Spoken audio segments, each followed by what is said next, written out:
ನಮಸ್ಕಾರ ಸ್ನೇಹಿತರೆ, ಇವತ್ತಿನ ನನ್ನ ಒಂದು ತರಗತಿಗೆ ಆತ್ಮೀಯವಾದಂಥ ಸ್ವಾಗತವನ್ನು ಕೋರುತ್ತಾ ನಮ್ಮ ಒಂದು ತರಗತಿಯನ್ನು ಪ್ರಾರಂಭ ಮಾಡೋಕ್ಕಿಂತ ಮುಂಚಿತವಾಗಿ ನಮ್ಮ ಒಂದು ಯೂಟ್ಯೂಬ್ ಚಾನಲಿಗೆ ಸಬ್ಸ್ಕ್ರೈಬ್ ಆಗಿ ಪ್ರತಿನಿತ್ಯ ತರಗತಿಯನ್ನು ವೀಕ್ಷಿಸುವೆ ಅನ್ನುತ್ತಾ ಇವತ್ತಿನ ತರಗತಿಯನ್ನು ಪ್ರಾರಂಭ ಮಾಡ್ತಾ ಹೋಗೋಣ. ಸಂಪೂರ್ಣ ಕನ್ನಡ ವ್ಯಾಕರಣ ಭಾಗ 2 ಅಂದರೆ ಈ ಹಿಂದೆ ಚರ್ಚೆ ಮಾಡ್ತಾ ಹೋಗಿದ್ದೆ. ಅಂದರೆ ಕೆಲವರು ವ್ಯಕ್ತಿಗಳು ಅಥವಾ ಕೆಲವೊಂದು ವಿದ್ಯಾರ್ಥಿಗಳು ಸರ್ ಇನ್ನೊಂದು ಆಳವಾಗಿ ಮತ್ತು ಸರಳವಾದ ರೀತಿಯಲ್ಲಿ ಹೇಳ್ಕೊಡಿ ಅಂತ ಹೇಳ್ತಾ ಹೋಗ್ತಾರೆ. ಹಾಗಾಗಿ ನಿಧಾನಗತಿಯಲ್ಲಿ ಸ್ವಲ್ಪ ಹೇಳ್ತಾ ಹೋಗ್ತೀನಿ, ಸ್ವಲ್ಪ ಕ್ಷಮೆ ಇರಲಿ. ಅದನ್ನು ಸಂಪೂರ್ಣವಾಗಿ ಸರಳವಾದ ರೀತಿಯಲ್ಲಿ ಒಮ್ಮೆ ಬಾರಿ ಕೇಳಿದಪ್ಪ ಅಂದ್ರೆ ಕನ್ನಡ ಒಂದು ವ್ಯಾಕರಣದ ಬಗ್ಗೆ ಒಂದು ಇಂಚು ಏನದ ತಲೆ ಕೆಡಿಸ್ಕೋಬಾರ್ದು. ಆ ರೀತಿ ನಿಮಗೆ ಸಂಪೂರ್ಣವಾದಂಥ ಸರಳವಾದ ರೀತಿಯಲ್ಲಿ ವ್ಯಾಕರಣವನ್ನು ಹೇಳ್ಕೊಡ್ತಾ ಹೋಗ್ತಾನೆ. ಜೊತೆಗೆ ಇವತ್ತಿನ ತರಗತಿ ಈ ಹಿಂದೆ ಸಂಧಿ ಮತ್ತು ಸಮಾಸಗಳ ಬಗ್ಗೆ ಚರ್ಚೆ ಮಾಡುತ್ತೆ. ಇವತ್ತಿನ ತರಗತಿಯಲ್ಲಿ ಮುಂದುವರೆದ ಭಾಗ ಲೇಖನ ಚಿಹ್ನೆಗಳು. ನಿಧಾನವಾಗಿ ಹೋಗ್ತಾ ಹೋಗ್ತೀನಿ, ಕ್ಷಮೆ ಇರಲಿ. ಲೇಖನ ಚಿಹ್ನೆಗಳು ಎಲ್ಲರಿಗೂ ಚಿರಪರಿಚಿತ, ಬಳಸೋದು ಗೊತ್ತಿದೆ. ಆದರೆ ಎಕ್ಸಾಮ್ನೊಳಗೆ ಇದು ಯಾವ ಚಿಹ್ನೆ ಅಂದ್ರೆ ತಲೆ ಕೇಳ್ಕೊಂತೀರಿ, ಹೌದಲ್ವ? ಲೇಖನ ಚಿಹ್ನೆಗಳು ಎಲ್ಲರೂ ಬಳಸ್ತೀರಿ. ಎಕ್ಸಾಮ್ನೊಳಗೆ ಇದು ಯಾವ ಚಿಹ್ನೆಪ್ಪ ಅಂದ್ರೆ ತಲೆ ಕೇಳ್ಕೊಂತೀರಿ. ಹೋಗಲಿ, ಚರ್ಚೆಯನ್ನು ಮಾಡ್ತಾ ಹೋಗಿ. ಬರವಣಿಗೆಯಲ್ಲಿ ಲೇಖನ ಚಿಹ್ನೆಗಳ ಪಾತ್ರ ಅತ್ಯಂತ ಮುಖ್ಯವಾದ. ಹೌದು, ಅತ್ಯಂತ ಮುಖ್ಯವಾಯಿತು. ಬರವಣಿಗೆಯಲ್ಲಿ ನಾವು ಬರೆದ ವಿಚಾರಗಳು ಓದುಗರಿಗೆ ಸ್ಪಷ್ಟವಾಗಿ ಅರ್ಥವಾಗಲು ಅಲ್ಲಲ್ಲಿ ಉಪಯೋಗಿಸುವ ಚಿಹ್ನೆಗಳಿಗೆ ಲೇಖನ ಚಿಹ್ನೆಗಳು. ಏನಪ್ಪ, ನಾವು ಬರೆದಂಥ ವಿಚಾರಗಳು ಓದುಗರಿಗೆ ಸ್ಪಷ್ಟವಾಗಿ ಅರ್ಥವಾಗಲೆಂದು ಅಲ್ಲಲ್ಲಿ ಉಪಯೋಗಿಸುವ ಚಿಹ್ನೆಗಳಿಗೆ ಲೇಖನ ಚಿಹ್ನೆಗಳು ಅಂತ ಕರಿತಾವೆ. ಲೇಖನ ಚಿಹ್ನೆಗಳಿಲ್ಲದ ಬರವಣಿಗೆ ಸ್ಪಷ್ಟಾರ್ಥವನ್ನು ಕೊಡದೆ ತೊಡಕುಗಳಿಗೆ ಕಾರಣವಾಗುವುದುಂಟು. ಅಂದರೆ ಈ ಒಂದು ವೇಳೆ ಲೇಖನ ಚಿಹ್ನೆಗಳನ್ನು ಬಳಸದೆ ಬರವಣಿಗೆ ಬರೋದಪ್ಪ ಅಂದ್ರೆ ಸ್ಪಷ್ಟವಾದಂಥ ಅರ್ಥವನ್ನು ಕೊಡಂಗಲ್ಲ. ಯಾವುದಾದರ ಒಂದು ತೊಡಕು ಕಾರಣಗಳಿಗೆ ಮುಖ್ಯವಾಗಿ ಕಾಣ್ತಾ ಹೋಗ್ತೀವಿ. ಹಾಗಾಗಿ ಲೇಖನ ಚಿಹ್ನೆಗಳು ಅತ್ಯಂತ ಅಗತ್ಯವಾಗಿ ಕಾಣ್ತಾ ಹೋಗ್ತೀವಿ. ಹಾಗಾಗಿ ಇವುಗಳ ಬಗ್ಗೆ ಚರ್ಚೆಯನ್ನು ಮಾಡ್ತಾ ಹೋಗೋಣ. ಒಂದನೇದು ಪೂರ್ಣ ವಿರಾಮದ ಚಿಹ್ನೆ ಬಗ್ಗೆ ನೋಡ್ತಾವೆ. ಪೂರ್ಣ ವಿರಾಮ ಚಿಹ್ನೆ ಅಂದ್ರೆ ಪುನಿಸ್ಟಾಪ್ ಅಂತ ಕರಿತಾರೆ ಇಂಗ್ಲೀಷ್ ಭಾಷೆ ಒಳಗೆ. ಬಿಂದು ಅಂತ ಕೇಳ್ತಾ ಹೋಗ್ತಾರೆ, ಪಾಯಿಂಟ್ರಿ ಅಂತ ಹೇಳ್ತಾ ಹೋಗ್ತಾರೆ. ಹಾಗಾದ್ರೆ ಇದನ್ನು ಯಾವಾಗ ಬಳಸ್ತಾವಪ್ಪ ಅಂದ್ರೆ ಒಂದು ಪೂರ್ಣ ಕ್ರಿಯೆಯಿಂದ ಕೂಡಿದ ವಾಕ್ಯದ ಒಂದು ಕೊನೆಯಲ್ಲಿ ಈ ಪೂರ್ಣ ವಿರಾಮ ಚಿಹ್ನೆಯನ್ನು ಬಳಸಬೇಕು. ಎಲ್ಲಿ ಬಳಸಬೇಕು? ಒಂದು ಪೂರ್ಣ ಕ್ರಿಯೆಯಿಂದ ಕೂಡಿದ ವಾಕ್ಯದ ಒಂದು ಕೊನೆಯಲ್ಲಿ ಈ ಪೂರ್ಣ ವಿರಾಮವನ್ನು ಚಿಹ್ನೆ ಬಳಸ್ಬೇಕಂದ್ರೆ ಯಾವುದೇ ಒಂದು ಪೂರ್ಣ ಕ್ರಿಯೆ ಇರಬೇಕಲ್ಲಿ. ಯಾವುದೇ ಒಂದು ಕ್ರಿಯೆ ನಡ್ತಾ ಇರ್ಬೇಕು. ಅಂದ್ರೆ ಮಕ್ಕಳು ಆಟ ಆಡುತ್ತಿದ್ದರು ಅಂದರೆ ಏನು, ಇಲ್ಲಿ ಎಲ್ಲ ಒಂದು ಕ್ರಿಯೆ ಯಾವುದೇ ಆಟವನ್ನು ಆಡುತ್ತಿದ್ದರು ಮುಗೀತಲ್ಲಿ. ಅಂದರೆ ಈ ಒಂದು ಪೂರ್ಣ ಕ್ರಿಯೆ ಇರುವಂಥ ವಾಕ್ಯದಲ್ಲಿ ಕೊನೆಯದು ಏನಾಗಿ ಬಳಸ್ಬೇಕಂದ್ರೆ ಆ ಒಂದು ಪೂರ್ಣ ವಿರಾಮ ಚಿಹ್ನೆಯನ್ನು ಬಳಸಬೇಕು. ಮಕ್ಕಳು ಹಾಡನ್ನು ಆಡಿದರು, ಮುಗೀತು. ಮತ್ತೇನು ಹೇಳಕತ್ತಾರೆ? ಇಲ್ಲ, ಹಾಡನ್ನು ಆಡಿದರು ಅಂದರೆ ಅಲ್ಲಿ ಪೂರ್ಣವಾದಂಥ ಕ್ರಿಯೆಯನ್ನು ನೋಡ್ತಾ ಹೋಗ್ತೀವಿ. ಹಾಗಾಗಿ ಈ ಒಂದು ವಾಕ್ಯವನ್ನು ಈ ಒಂದು ಚಿಹ್ನೆಯನ್ನು ಒಂದು ಪೂರ್ಣ ಕ್ರಿಯೆಯಿಂದ ಕೂಡಿದ ವಾಕ್ಯದ ಒಂದು ಕೊನೆಯಲ್ಲಿ ಪೂರ್ಣ ವಿರಾಮ ಚಿಹ್ನೆಯನ್ನು ಬಳಸ್ತಾ ಹೋಗ್ಬೇಕು. ಇದಿಷ್ಟು ಮುಗಿಯುತ್ತೆ. ಎರಡನೇದು ಅರ್ಧ ವಿರಾಮ ಚಿಹ್ನೆ. ಬಿಂದು ಕೆಳಗೆ ಕಾಮ ಅಂತ ಕರ್ತಾವಲ್ಲ, ಅದು ಅರ್ಧ ವಿರಾಮ ಅಂತ ಕರ್ತಾವ. ಈ ಅರ್ಧ ವಿರಾಮ ಅಂದರೆ ಏನಪ್ಪ ಅಂದ್ರೆ ಅನೇಕ ಉಪವಾಕ್ಯಗಳು ಒಂದು ಪ್ರಧಾನ ವಾಕ್ಯಕ್ಕೆ ಅಧೀನವಾಗಿದ್ದಾಗ ಉಪವಾಕ್ಯಗಳು ಮುಗಿದಾಗಲೆಲ್ಲ ಈ ಚಿಹ್ನೆಗಳನ್ನು ಬಳಸಲಾಗುವುದು. ಈ ವಾಕ್ಯವನ್ನು 2 ಸಂದರ್ಭಗಳನ್ನು ನೋಡ್ತಾ ಹೋಗ್ತೀವಿ. ಒಂದನೇದು ಅರ್ಧ ವಿರಾಮ ಚಿಹ್ನೆ, ಇನ್ನೊಂದು ವಾಕ್ಯದ ಒಂದು ಪ್ರಭೇದಗಳ ಬಗ್ಗೆ ಬರ್ತಾ ಹೋಗ್ತೈತಿ. ಈ ಒಂದು ವಾಕ್ಯದ ಪ್ರಭೇದದೊಳಗೆ ಯಾವುದು ಬರ್ತೈತಿ ಅಂದಪ್ಪ ಅಂದ್ರೆ ಮಿಶ್ರ ವಾಕ್ಯದೊಳಗೆ ಬರ್ತಾ ಹೋಗ್ತೈತಿ. ಅನೇಕ ಉಪವಾಕ್ಯಗಳು ಒಂದು ಪ್ರಧಾನ ವಾಕ್ಯಕ್ಕೆ ಅಧೀನವಾಗಿದ್ದಾಗ ಅದನ್ನು ಯಾವ ಒಂದು ವಾಕ್ಯ ಅಂತ ಕರಿತಾವಪ್ಪ ಅಂದ್ರೆ ಮಿಶ್ರ ವಾಕ್ಯ ಅಂತ ಕರಿತಾ ಹೋಗ್ತೀವಿ. ಅದೇ ರೀತಿ ಅನೇಕ ಉಪವಾಕ್ಯಗಳು ಒಂದು ಪ್ರಧಾನ ವಾಕ್ಯಕ್ಕೆ ಅಧೀನವಾಗಿದ್ದಾಗ ಆ ಉಪವಾಕ್ಯಗಳ ಮುಗಿದಾಗಲೆಲ್ಲ ಈ ಚಿಹ್ನೆಯನ್ನು ಬಳಸಕತ್ತಪ್ಪ ಅಂದ್ರೆ ಇದನ್ನು ಅರ್ಧ ವಿರಾಮ ಚಿಹ್ನೆ ಅಂತೀವಿ. ಇಲ್ಲಿ 2 ಪಾಯಿಂಟ್ ಕಲ್ತೀವಿ. ಒಂದು ವಾಕ್ಯ ಪ್ರಭೇದಗಳ ಬಗ್ಗೆ, ಒಂದು ಲೇಖನ ಚಿಹ್ನೆಗಳ ಬಗ್ಗೆ. ಈ ಒಂದು ಚಿಹ್ನೆ ಬಂತಪ್ಪ ಅಂದ್ರೆ ನೇರವಾಗಿ ಹೇಳ್ತಾ ಹೋಗ್ತೀರಿ, ಇದು ಏನಪ್ಪ ಅರ್ಧ ವಿರಾಮ ಜೊತೆಗೆ ಈ ಒಂದು ವಾಕ್ಯ ಏನದು ಮಿಶ್ರ ವಾಕ್ಯ ಅಂತ ಹೇಳ್ತಾ ಹೋಗ್ತೀವಿ. ಮತ್ತು ಅದು ಒಂದಕ್ಕೆ ಸೀಮಿತವಲ್ಲ, ಮತ್ತು ಬೇರೆ ಬೇರೆ ಒಂದು ವಾಕ್ಯಗಳನ್ನ ಕಾಣ್ತಾ ಹೋಗ್ತೀವಿ. ಎಲ್ಲಿ ಒಂದು ಗಾದೆಯ ಮಾತುಗಳ ಸಂದರ್ಭದಲ್ಲಿ ನೋಡ್ತಾ ಹೋಗ್ತೇವೆ. ಮಾತು ಬಲ್ಲವನಿಗೆ ಜಗಳವಿಲ್ಲ, ಊಟ ಬಲ್ಲವನಿಗೆ ರೋಗವಿಲ್ಲ ಅಂತ ಹೇಳ್ತಾ ಹೋಗ್ತೀವಿ. ಅಂದ್ರೆ ಏನು ಹೇಳ್ತಾ ಹೋಗ್ತೀವಿ? ಇದು ಪೂರ್ತಿಯಾಗಿ ಹೇಳಕತ್ತಲ್ಲ. ಇನ್ನು ಏನಪ್ಪ ಒಂದು ಉಪವಾಕ್ಯಗಳ ಬಗ್ಗೆ ಈ ಒಂದು ವಾಕ್ಯಕ್ಕೂ ಸಂಬಂಧ ಐತಿ. ಇದನ್ನು ಬಿಟ್ಟಪ್ಪ ಅಂದರೆ ಅದು ಪೂರ್ಣವಾದ ವಾಕ್ಯ ಹಂಗಲ್ಲ. ಮಾತು ಬಲ್ಲವನಿಗೆ ಜಗಳವಿಲ್ಲ, ಈ ಎಳೆ ಇದೆ. ಮುಂದೆ ಏನೋ ಹೇಳಕತ್ತಿಯಲ್ಲ ಹೇಳೇ ಅಲ್ಲಲ್ಲ ಅಂತಾರೆ. ಅಂದ್ರೆ ಈ ಪೂರ್ಣವಾದಂಥ ಕ್ರಿಯೆಯನ್ನು ಕಾಣಂಗಿಲ್ಲ. ಅಂದ್ರೆ ಇನ್ನೂ ಏನೋ ಹೇಳಕತ್ತಾನ, ಇನ್ನು ಮುಂದುವರಿಯಕತ್ತೈತಿ. ಅಂದ್ರೆ ಇನ್ನೂ ಉಪವಾಕ್ಯಗಳು ಅದಾವು, ಇನ್ನೂ ಅನೇಕ ಉಪವಾಕ್ಯಗಳು ಕಾಣ್ತಾ ಹೋಗ್ತೀವಿ. ಅಧೀನವಾದಂಥ ವಾಕ್ಯಕ್ಕೆ ಇನ್ನೂ ಅದು ವಾಕ್ಯಗಳು ಸೇರ್ಪಡೆ ಆಗ್ತವೆ. ಹಾಗಾಗಿ ಈ ಒಂದು ಚಿಹ್ನೆಯನ್ನು ಬಳಸ್ತಾ ಹೋಗ್ತಾರೆ. ಈ ಒಂದು ಚಿಹ್ನೆಯನ್ನು ಏನು ಕಾಣ್ತಾವಪ್ಪ ಅಂದ್ರೆ ಅರ್ಧ ವಿರಾಮ ಅನ್ನೋ ಚಿಹ್ನೆಯನ್ನು ಕಾಣ್ತಾವೆ. ಎಲ್ಲಿ ಕಾಣ್ತಾವಪ್ಪ ಅಂದ್ರೆ ಅನೇಕ ಉಪವಾಕ್ಯಗಳು ಒಂದು ಪ್ರಧಾನ ವಾಕ್ಯಕ್ಕೆ ಅಧೀನವಾಗಿದ್ದಾಗ ಆ ಉಪವಾಕ್ಯಗಳು ಮುಗಿದಂಥ ಸಂದರ್ಭದಲ್ಲಿ ಬಳಸುವಂಥ ಚಿಹ್ನೆಯನ್ನು ಅರ್ಧ ವಿರಾಮ ಚಿಹ್ನೆ ಅಂತಂದು ಕರ್ತಾ ಹೋಗ್ತೀವಿ. ಇದಿಷ್ಟು ಅರ್ಥ ಆತಂತ ಅಂದ್ಕೊಳ್ತೇನೆ. ಮತ್ತು ಮುಂದುವರೆದು ಹೋಗೋಣ. ಅಲ್ಪ ವಿರಾಮ ಚಿಹ್ನೆ ಏನು? ಅಲ್ಪ ವಿರಾಮ ಚಿಹ್ನೆ ಇಂಗ್ಲೀಷ್ನಾಗ ಕಾಮ ಅಂತಾರೆ. ಏನು? ಕಾಮ. ನಮಗೆ ಕನ್ನಡಕ್ಕಿಂತ ಇಂಗ್ಲೀಷ್ನಾಗ ಭಾಳ ನೆನಪಿರ್ತಾವೆ. ಏನು ಮಾಡೋಕ್ಕೆ ಕನ್ನಡನ ನೆನಪಿರಲ್ಲ.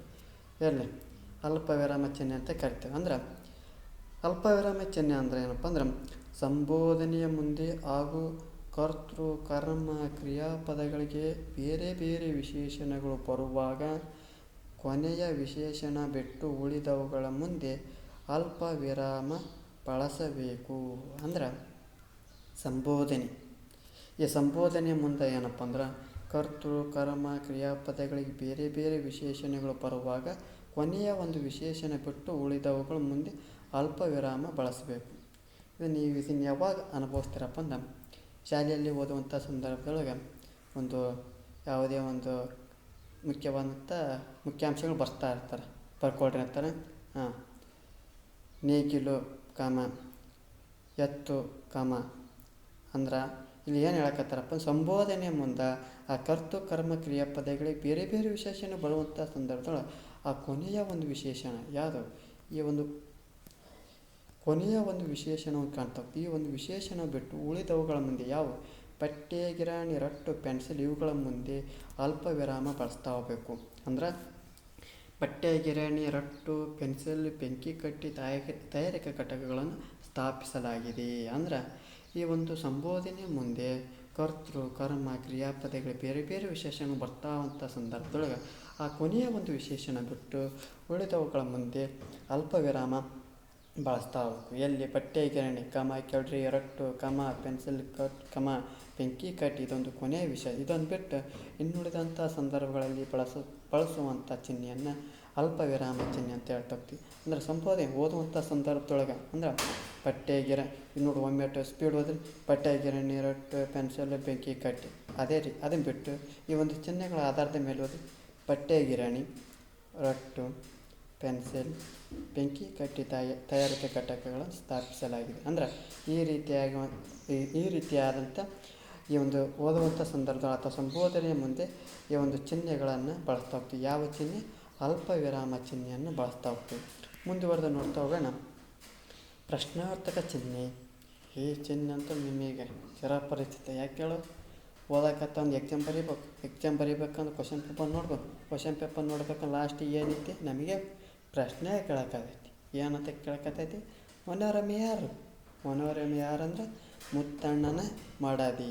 ಯಾರ? ಮುತ್ತಣ್ಣನ ಮಡದಿ.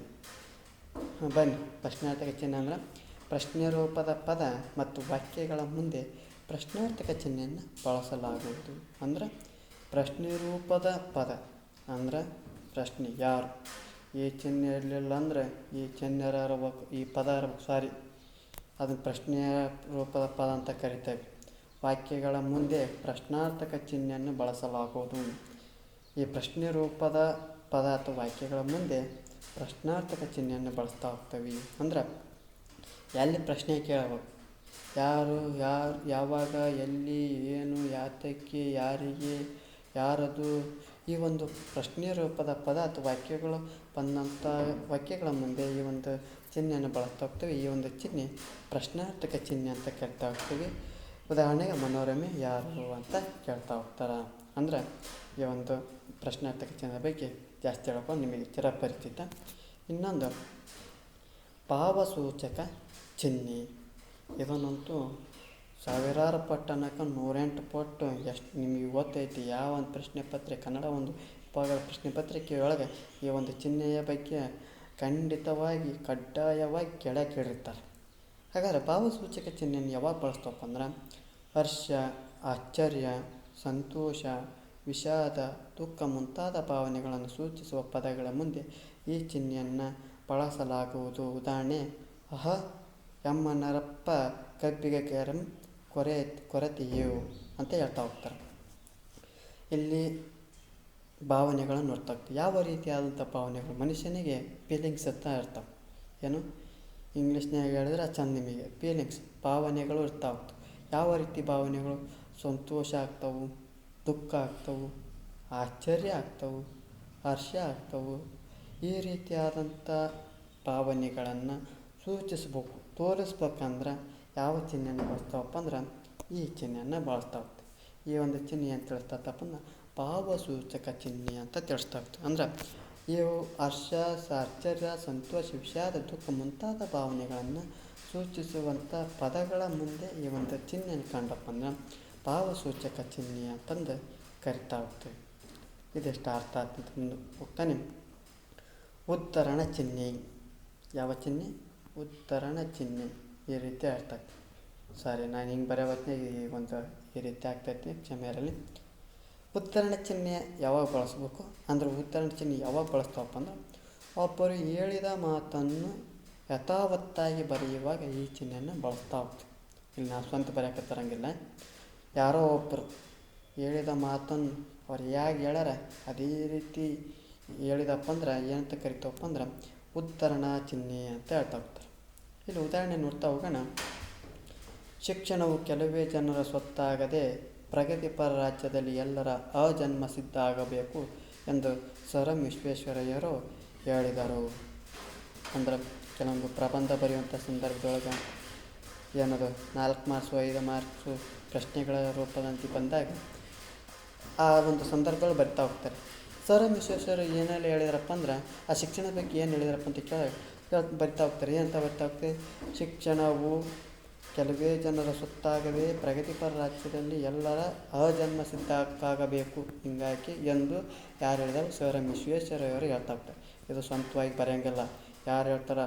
ಸರ್ ಎಂ ವಿಶ್ವೇಶ್ವರ ಯಾಕೆ ಹೇಳ್ಯಾರ ಹಾಗೆ ಹೇಳ್ಯಾರ. ಅಂದ್ರೆ ಒಬ್ಬರು ಹೇಳಿದ ಮಾತನ್ನು ಯಥಾವತ್ತಾಗಿ ಬರೆಯೋದನ್ನು ಉದ್ಧರಣ ಚಿಹ್ನೆ. ಅಂದ್ರೆ ಯಾರ್ಯಾರು ಸರ್ ಎಂ ವಿಶ್ವೇಶ್ವರಯ್ಯ, ಮಹಾತ್ಮ ಗಾಂಧೀಜಿ, ಅಂಬೇಡ್ಕರ್ ಆಗಲಿ, ನಾವೇ ಒಂದು ಕವನ ಕೃತಿ ಬರ್ದಪ್ಪ ಅಂದ್ರೆ ನಾವು ಅಷ್ಟೇ. ಅಂದ್ರೆ ಒಬ್ಬರು ಹೇಳಿದ ಮಾತನ್ನೇ ಯಥಾವತ್ತಾಗಿ ಬರೋದನ್ನು ಉದ್ಧರಣ ಚಿಹ್ನೆ ಅಂತ ಹೇಳ್ತಾ ಹೋಗ್ತೀವಿ. ಮುಂದೆ ಬರೋದು ವಾಕ್ಯ ವೇಷ್ಟನ ಚಿಹ್ನೆ. ಅಂದರೆ ಯಾವ ಚಿಹ್ನೆ?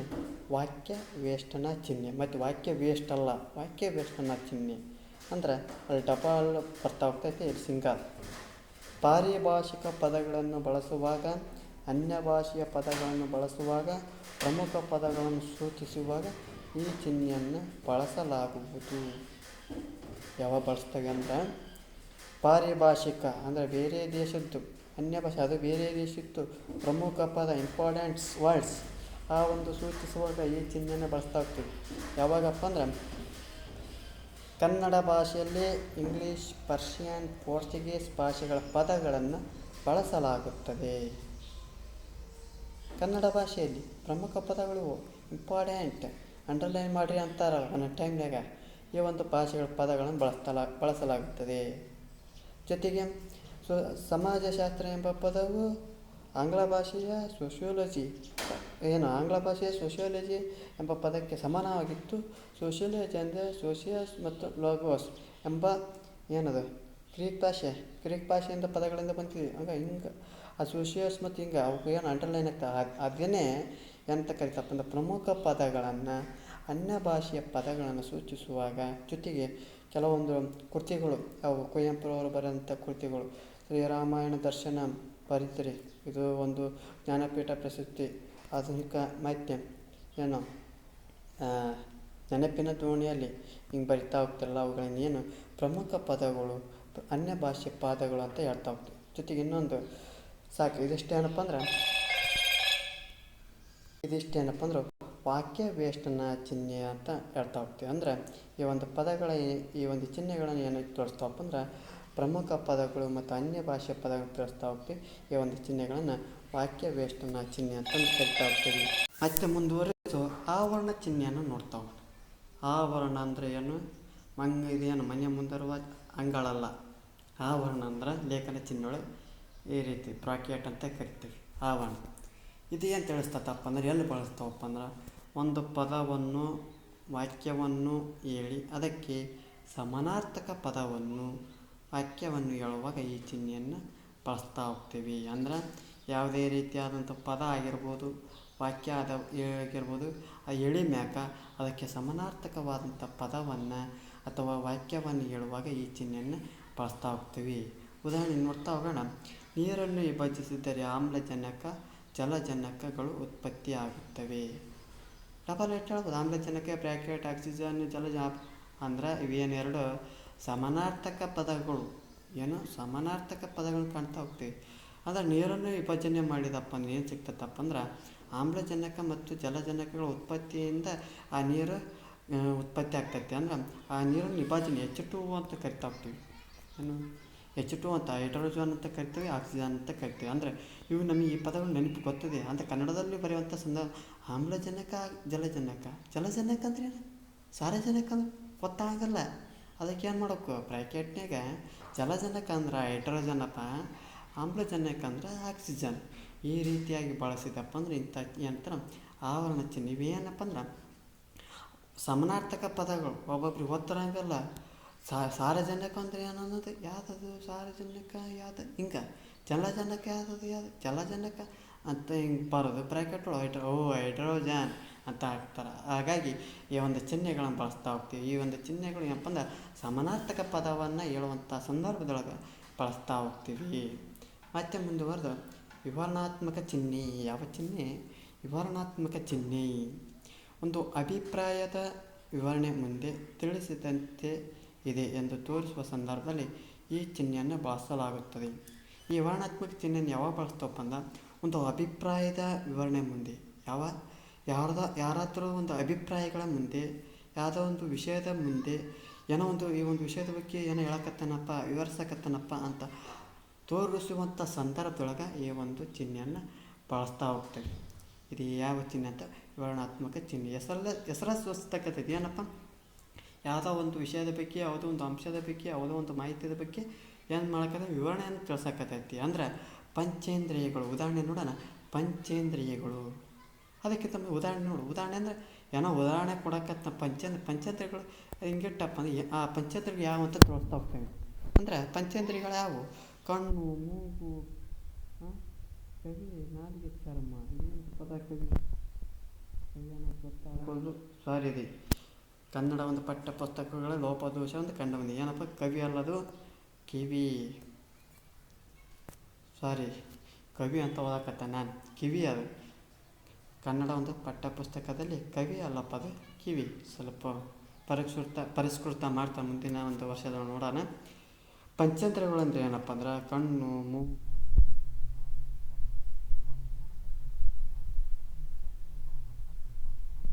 ಈ ಪಂಚೇಂದ್ರಿಯಗಳು ಮುಂದೆ ಹಿಂಗೆ ಈ ಒಂದು ಚಿಹ್ನೆಯನ್ನು ಕಂಡಪ್ಪ ಅಂದ್ರೆ ಇವುಗಳು ಏನೋ ಒಂದು ವಿವರಣೆಯನ್ನು ನೀಡಕತ್ತಾವು ಅಂತಂದು ಅರ್ಥ ಆಗ್ತದೆ. ಅಂದ್ರೆ ಯಾವುದೇ ಒಂದು ವಿಷಯದ ಬಗ್ಗೆ ವಿವರಣೆ ನೀಡಕತ್ತಪ್ಪ ಅದನ್ನು ಯಾವ ಚಿಹ್ನೆ ಬಳಸ್ತಾ ಹೋಗ್ಬೇಕು?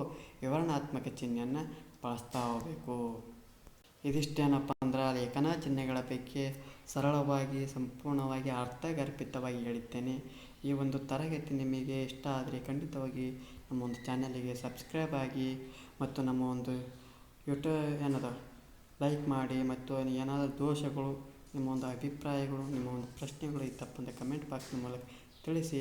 ಮುಂದಿನ ಒಂದು ತರಗತಿಯಲ್ಲಿ ಸಿಗೋಣ ಅಂತ ಅನ್ನುತ್ತಾ ಎಲ್ಲರಿಗೂ ನನ್ನ ವಂದನೆಗಳನ್ನು ತಿಳಿಸುತ್ತಾ ಈ ತರಗತಿಯನ್ನು ಮುಗಿಸುತ್ತೇನೆ.